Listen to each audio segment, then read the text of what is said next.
The Greater Charlotte Hot Stove League started out 10 years ago as nothing more than an idea. What I wanted to do was be able to put a night together in which the top baseball and softball players in a community and their families could all come together to honor some of the best and brightest folks that we have in the area playing baseball and softball. Through the wonderful support of so many people in the community, we've been able to grow to where the last 5 or 6 years have been sellout crowds of over 600 people. So we're really excited about what we have planned for tonight. 10 years ago, after a real long 17-year career in the NASCAR marketing field, I decided it was time to come home. Grace and I had just had our son Tyler, and I knew that I had to find a way to spend more time with him, watching him grow up, watching him play baseball in one of the sports he may choose.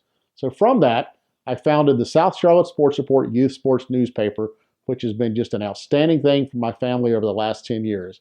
It's allowed me to be a part of the community and to get to know so many special student athletes in the area. After getting the South Charlotte Sports Report newspaper on solid ground 10 years ago, I began to turn my attention to holding events. One of the first events we held was the Greater Charlotte Hot Stove League Awards Night. Thanks to big help from Jeff Schaefer, a special friend of mine, we were able to get this event going and do something special for the baseball and softball community here in the area.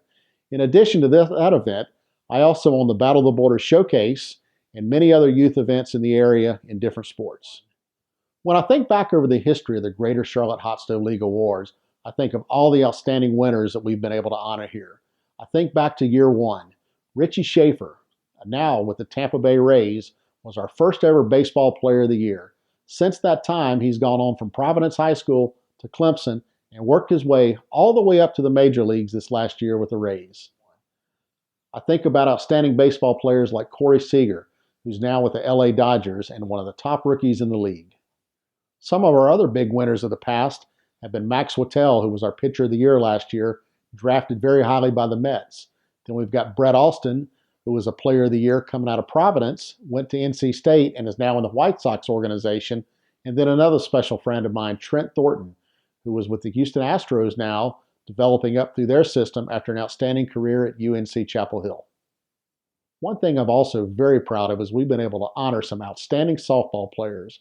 Girls like Kaylee Lang, Constance Orr, Leah Murray, and Jen Rosine are just some of the many softball players we've honored over the years.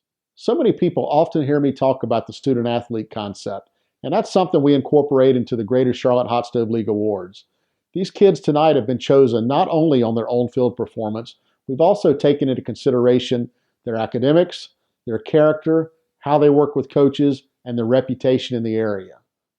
It's almost time to get started with the 9th Annual Greater Charlotte Hot Stove League Awards. I'm so excited to have all of you here tonight.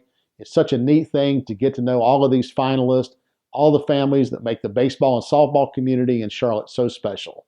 So again, from my family to yours, thank you for the support. Let's go have a great time with the rest of the evening.